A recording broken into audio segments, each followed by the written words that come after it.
Mazmur 27 ayat 6a.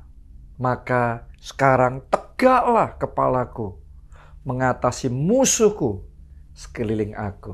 Itu adalah ungkapan kemenangan, perkataan kemenangan dari pemazmur. Ya, nah dalam hidup kita, kadang-kadang kepala kita nggak bisa tegak. Kadang-kadang ada situasi tertentu yang terjadi, yang kita alami, membuat kepala kita jadi tertunduk. Tapi doa saya, melalui firman Tuhan hari ini, kuasa Tuhan dilepaskan dalam hidup saudara. Sehingga engkau yang selama ini kepalamu tertunduk karena situasi-situasi yang negatif itu, mulai hari ini ada anugerah dari Tuhan yang akan membuat engkau mampu kembali menegakkan kepalamu. Amin.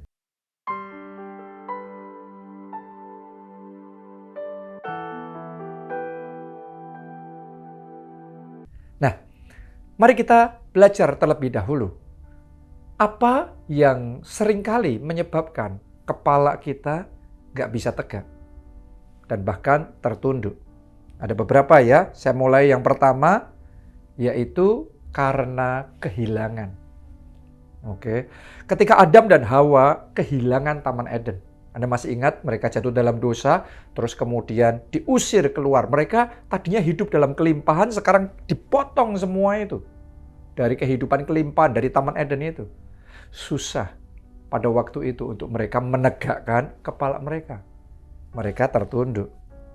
Ayub juga sama. Ada momen dalam hidupnya, tadinya dia sangat diberkati luar biasa. Tapi dalam sehari, semuanya ludes.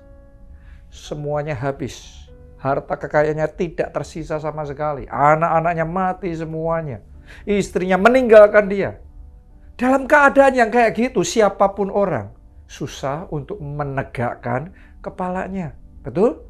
Ya, kepalanya jadi tertunduk pada waktu itu. Musa juga sama. Anda masih ingat nggak? Awalnya Musa dibesarkan jadi pangeran di Mesir. Tapi terus kemudian karena dia bertindak gegabah, dia salah langkah. Akhirnya dia harus melarikan diri dari Mesir untuk menyelamatkan nyawanya. Dan kehilangan segalanya. Itu hidup yang beda sekali dari sebelumnya. Ya, seorang pangeran sekarang jadi pelarian. Sekarang hidupnya di padang gurun. Tadinya di istana, sekarang cuma ngelihatnya debu semuanya. Coba Anda renungkan. Susah untuk kepalanya bisa tegak. Kepalanya tertunduk. Nah, kadang-kadang dalam hidup kita, ada momen tertentu kita juga mengalami situasi-situasi kehilangan yang seperti itu.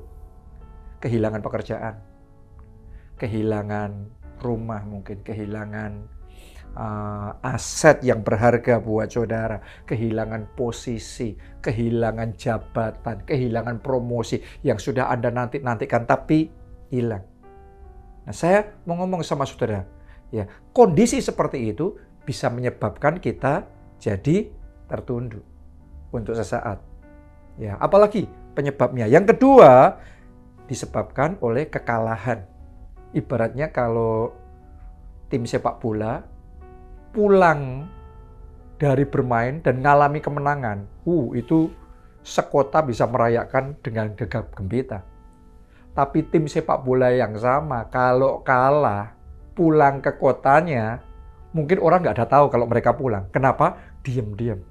Karena kalah. Susah untuk menegakkan kepala. Kepalanya akan tertunduk. Karena sedang mengalami kekalahan. Dalam Alkitab juga sama. Saat bangsa Israel di bawah pimpinan Yosua bisa mengalahkan Yeriko, wah, itu ada sorak-sorai kemenangan yang luar biasa. Tapi ketika mereka perang sama Ai kalah, kepala mereka jadi tertunduk. Seolah-olah kayak hopeless. Gimana caranya ngelawan Ai saja kalah? Gimana kita bisa mengambil alih tanah perjanjian yang besarnya luar biasa itu? Ya, jadi kondisi seperti itu menyebabkan mereka ada di dalam situasi yang susah dan itu membuat kepala mereka tertunduk. Kadang-kadang dalam hidup kita juga sama. Ada situasi kita mengalami yang namanya kalah bersaing. Mungkin Anda bisnismen kalah tender. Anda mau ikut tender tapi ternyata akhirnya kalah. Padahal Anda sudah do your best. Itu sudah all out sepenuhnya. Atau mungkin ada yang masih muda, dalam pergaulan Anda dianggap kalah menarik. Jadi kayak nggak dianggap, diremehkan sama teman-teman saudara. Kondisi kayak gitu kadang-kadang membuat orang jadi sesak hatinya dan tertunduk. Itu penyebab yang kedua. Yang ketiga, penyebab kenapa kepala orang bisa tertunduk? Karena ngalami stagnasi. Jadi ada di titik yang sama dari hari ke hari, dari bulan ke bulan, dari tahun ke tahun, dalam waktu yang sangat panjang. Kita maunya ada kemajuan, tapi tidak ada perubahan. Ya gitu terus. Hidupnya flat terus. Seperti Abraham dan Sarah. Kepengen banget punya anak. Tapi berapa puluh tahun mereka berdoa, berusaha, berjuang. Nothing happen. Nggak terjadi apa-apa. Stagnasi. Nggak juga dapat anak. Nggak juga bisa bersaksi. Nah kadang-kadang kondisi kayak gini membuat kepala kita jadi tertunduk. Ya, mungkin ada juga di antara saudara yang masalah pernikahanmu kayak nggak ada solusi bertahun-tahun. Masalah pergumulan dalam kesehatanmu kayak nggak improve. Anda sudah minum obat, Anda sudah pergi ke dokter, Anda sudah berdoa, Anda sudah melakukan semua yang Anda bisa lakukan. Tapi kok not getting better? Kok tidak juga membaik? Ya gitu-gitu terus. Badan saudara nggak enak, terus kondisi stamina saudara soak terus. Sehingga susah sekali dalam kondisi seperti itu buat sebagian orang untuk menegakkan kepalanya. Kepalanya jadi tertunduk. Itu yang ketiga. Yang keempat, apa yang menyebabkan kepala tertunduk? Duka cita. Masih ingat nggak saudaraku kisah Maria dan Marta yang kehilangan saudara mereka? Namanya siapa? Lazarus. Lazarus mati. Tadinya mereka berharap Tuhan Yesus cepat datang dan menyembuhkan sakit penyakit Lazarus. Tapi ternyata sebelum Tuhan Yesus datang, Lazarus sudah mati. Nah kondisi seperti itu Yesusnya cuma menangis, meratap. Kepala mereka tertunduk. Kenapa? Karena kehilangan. Murid-murid Yesus juga sama. Ketika Tuhan Yesus disalibkan dan kemudian mati, susah untuk mereka menegakkan kepala mereka. Tadinya wah gagah sekali melayani bersama Yesus di mana-mana. Tapi sekarang Yesus yang mereka andalkan itu disalibkan dan kemudian mati. Kepala mereka jadi tertunduk. Mereka isinya cuma bersembunyi, ketakutan pada waktu itu. Mungkin ada di antara saudara yang saat ini dalam keadaan kehilangan orang yang saudara kasih. Dan itu membuat hatimu jadi sesak. Dan akhirnya kepala saudara jadi tertunduk. Nah ini kondisi-kondisi yang kadang-kadang menyebabkan kepala kita jadi tertunduk. Apalagi yang kelima, yaitu aib. Tahukah saudara, aib itu kayak sebuah ganjalan yang membuat kita itu kayak nggak bisa menegakkan kepala kita. Ya, contoh Bani Korah, karena satu kesalahan yang dilakukan oleh leluhurnya, yaitu Korah, akhirnya mereka dicap sebagai pemberontak. Keluarga pemberontak. Nggak enak loh saudaraku, dicap jadi keluarga pemberontak seperti itu. Ya Kain dicap sebagai pembunuh. Daud juga pernah dicap sebagai pezina. Nah, karena satu kesalahan mungkin Anda juga mengalami hal yang sama. Ada aib yang dilabelkan kepada saudara. Karena mungkin Anda pernah melakukan satu kesalahan. Ya, dan itu sudah berjalan sekian tahun dan itu menyebabkan ganjalan. Sehingga akibatnya Anda mau pergi bergaul juga sungkan. Anda mau ketemu sama orang sudah ngerasa nggak enak. Belum ngomongan pun sudah ngerasa tertuduh terlebih dahulu. Kenapa? Karena ada aib yang belum terselesaikan. Yang terakhir, yang keenam, yaitu penyebab kepala tertunduk adalah teror atau intimidasi. Masih ingat nggak? Ketika Goliat muncul, meneror bangsa Israel, isinya mereka cuma sembunyi. Ketakutan karena teror yang luar biasa itu. Sehingga mereka nggak bisa membusungkan dada mereka, menegakkan kepala mereka. Kenapa? Karena ada teror yang menakutkan. Ada intimidasi yang mengerikan yang mendatangi mereka. Nah, kalau Anda ngalami juga yang namanya teror dan ketakutan karena berbagai macam hal yang menyebabkan saudara kepalanya tertunduk, mulai hari ini terima rema di dalam Mazmur 27 ayat yang ke-6a ini. Di dalam nama Tuhan Yesus, kekuatan yang dari Tuhan turun dalam hidup saudara. Sehingga kepala saudara yang tadinya tertunduk, mulai hari ini tegak kembali.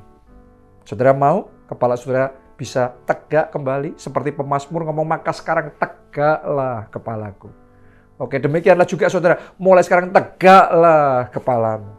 Nah, gimana caranya kita bisa menegakkan kepala kita kembali? Nomor 1, selidiki apa ada yang salah. Kalau ada, cepat bertobat sama Tuhan. Oke, Anda masih ingat ya, itu kisahnya bangsa Israel yang kalah sama Ai. Ternyata ada dosa. Ternyata ada kesalahan yang menyebabkan kehilangan perkenanan Tuhan, akhirnya mereka kalah. Jadi begitu mereka menyelidiki dan mereka tahu ini penyebabnya, penyebab kekalahan ini, mereka bertobat. Ketika mereka bertobat, kekalahan berubah jadi kemenangan. Tadinya mereka tertunduk, sekarang tegak kembali kepala mereka. Saya berdoa setiap kekalahan dalam hidupmu dirubah menjadi kemenangan. Ada kesaksian yang luar biasa. Karena itu saya ajak, ayo kita selidiki. Apa ada hal-hal yang Tuhan bicara sama kita tapi kita ignore, kita abaikan. Ada hal yang salah dalam hidup kita yang nggak berkenan di hadapan Tuhan, tapi kita selalu membuat excuses, alasan-alasan untuk membenarkan diri kita, it's okay. Ya mungkin sekeliling saudara, pergaulan saudara berkata, it's okay, tapi hati nuranimu Anda tahu. Tuhan nggak berkenan tentang hal itu. Hari ini ambil keputusan bertobat, tinggalkan dosa, dan dengarkan baik-baik, Tuhan akan mengubah kekalahanmu menjadi kemenangan.